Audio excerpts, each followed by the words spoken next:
Good evening. Salamu alaikum.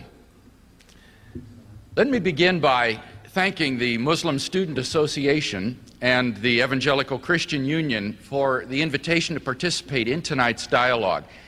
And I also want to thank especially Dr. Badawi for his willingness to join in participating in this event this evening. It's been my prayer that God may guide us all in our spiritual journeys, and that tonight's event might be a significant step forward for some of us in our journey toward Him. Now, in our day of religious relativism and pluralism, a debate like the one this evening is incredibly politically incorrect. All religions are supposed to be equally true, right? So what's the fuss all about? Well, the answer to that question, it seems to me, is that religious relativism, which is almost unthinkingly accepted by a great many students today, may not be true after all.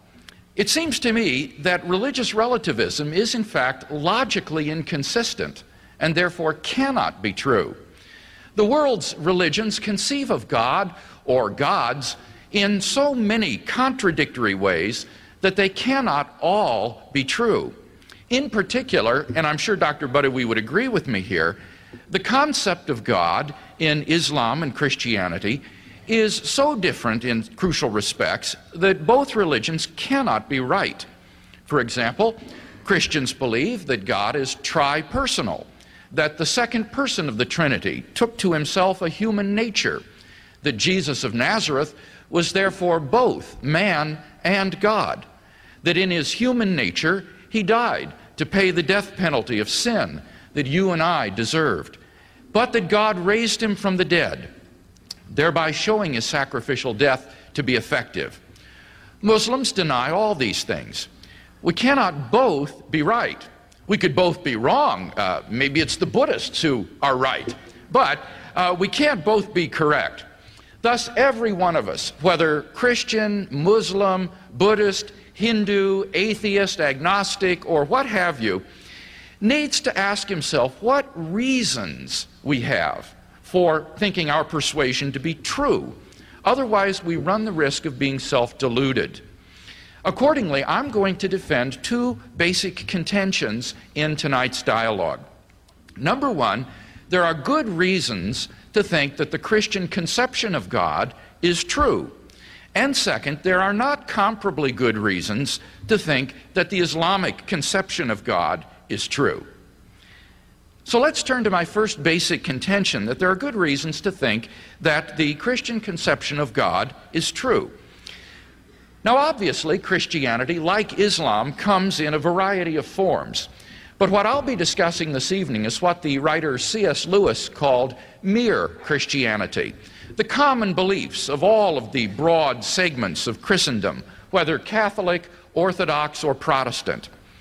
In particular, I'm going to suggest, first, that Jesus of Nazareth regarded himself as the unique, divine Son of God. And secondly, that his divine self-understanding was vindicated by his resurrection from the dead. Let's talk first about whether Jesus of Nazareth regarded himself as God's unique divine Son, or only as a prophet, as Muslims claim. I want to examine several sayings of Jesus, which are demonstrably authentic, that is to say, actually uttered by the historical Jesus, and which disclose his divine self-understanding. In fact, today the majority of New Testament scholars believe that among the historically authentic words of Jesus are claims that reveal his divine self-understanding. Jesus' radical self-concept is disclosed, for example, in his parable of the wicked tenants of the vineyard in Luke chapter 20. Even skeptical scholars, like those in the Radical Jesus Seminar, admit the authenticity of this parable. In this parable, the owner of the vineyard sends servants to the tenants of the vineyard to collect its fruit. The vineyard symbolizes Israel. The tenants are the Jewish religious leaders. The servants are the prophets sent by God, and the owner is God himself. The tenants beat and reject the owner's servants. Finally, the owner says, I will send my only beloved son. They will listen to my son. But instead, the tenants kill the son because he is the heir to the vineyard. Now, what does this parable tell us about Jesus' self-understanding?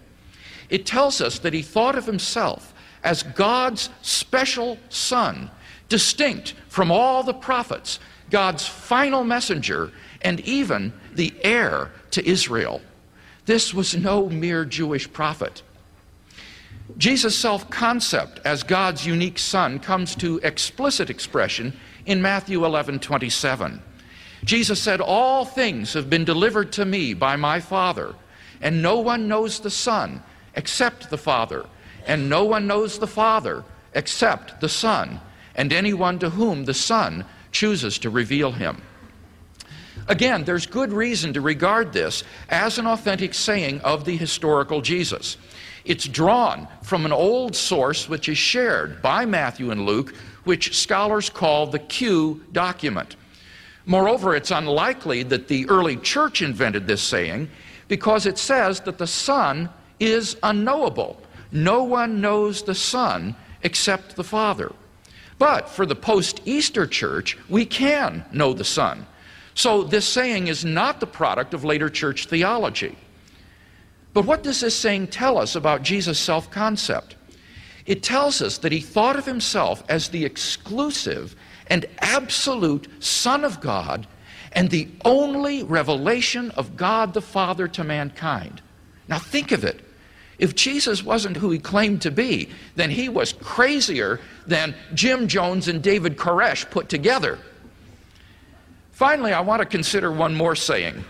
Jesus saying on the date of his second coming in Mark 13:32. Jesus said, but of that day or that hour no man knows, not even the angels in heaven, nor the Son, but only the Father. This is an authentic saying of the historical Jesus because the later church, which regarded Jesus as divine, would never have invented a saying ascribing ignorance or limited knowledge to Jesus. But here, Jesus says he doesn't know the date of his return. But what do we learn from this saying? It not only reveals Jesus' self-consciousness of being the one Son of God, but it also presents us with an ascending scale from men to the angels, to the Son, to the Father. A scale on which Jesus transcends every human being and even every angelic being. This is really incredible stuff. And yet this is what the historical Jesus believed. And this is only one facet of Jesus' self-understanding. C.S. Lewis was right when he said, a man who was merely a man and said the sort of things Jesus said would not be a great moral teacher. He would either be a lunatic on the level of a man who says he is a poached egg, or else he would be the devil of hell. You must make your choice. Either this man was and is the Son of God, or else a madman or something worse. You can shut him up for a fool, you can spit at him and kill him as a demon, or you can fall at his feet and call him Lord and God. But let us not come with any patronizing nonsense about his being a great human teacher. He has not left that open to us.